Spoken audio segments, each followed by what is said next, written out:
السلام المؤمن المهيمن العزيز وهو العزيز الحكيم آمنت بالله صدق الله العظيم الفاتحة.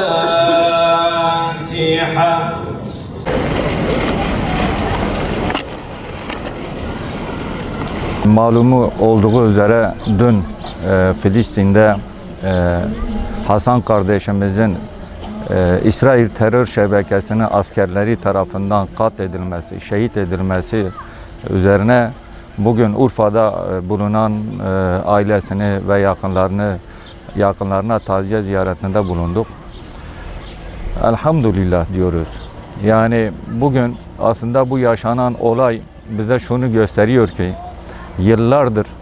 yıllardır İsrail terör şebekesinin, Siyonizmin bu bölgede özellikle Filistin özelinde tüm İslam beldelerinde Müslümanlara ve insanlığa yapmış olduğu vahşetin, cinayetlerinin aslında bir öfke patlamasıydı. Yani Hasan kardeşimiz bireysel olarak yani bu Gazze'de, Filistin'de yaşanan zulümlere karşı göstermiş olduğu bir eylemdir. Ve bu eylem hak ile batılın mücadelesidir.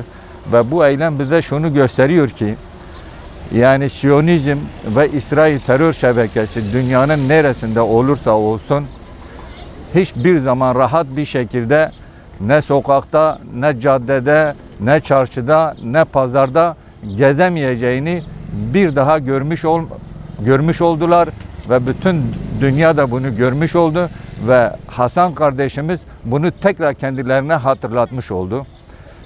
Bizler parti olarak tüm sivil toplum örgütleri, siyasi partiler Hasan kardeşimizin bu haklı davasının arkasındayız ve destekçisiyiz. Ve buradan da özellikle ailesine Rabbimizden sabırlar diliyoruz. Ve bu kardeşimizin Allah-u Teala şehadetini kabul eylesin. Ve bu taziye aslında bütün ümmetin taziyesidir. Hepimizin taziyesidir. Türkiye'de ve ülke dışında ki Müslümanların bugün kalbi Urfa'da atmaktadır. Behemi Taziye Evi'nde atmaktadır. Ve kalbimiz, yüreğimiz buraya gelenler ve gelemeyen tüm kardeşlerimiz onlarca, yüzlerce telefonla arıyorlar, desteklerini bildiriyorlar. Bu duyarlılıktan dolayı desteklerini sunan tüm vatandaşlarımıza, kardeşlerimizden de Allah razı olsun. Ve buradan hükümete, devlete de bir çağrımız var. Bir isteğimiz var. Biz Urfa halkı adına şunu diyoruz. Biz Hasan şehidimizin naaşını istiyoruz. Talep ediyoruz. Bu konuda hükümet ve devlet elinden geleni yapmak zorundadır ve şehidimizi bize teslim etsinler. Bu konuda ne gerekiyorsa yapılmalıdır ve biz parti olarak da bunun takipçisi olacağız ve şehidimizi Urfa halkı adına söylüyorum. Şehidimizi istiyoruz. Şehidimizi o Siyonist barbarların elinde asla bırakılmasını istemiyoruz ve kesinlikle buna da müsaade edilmemelidir.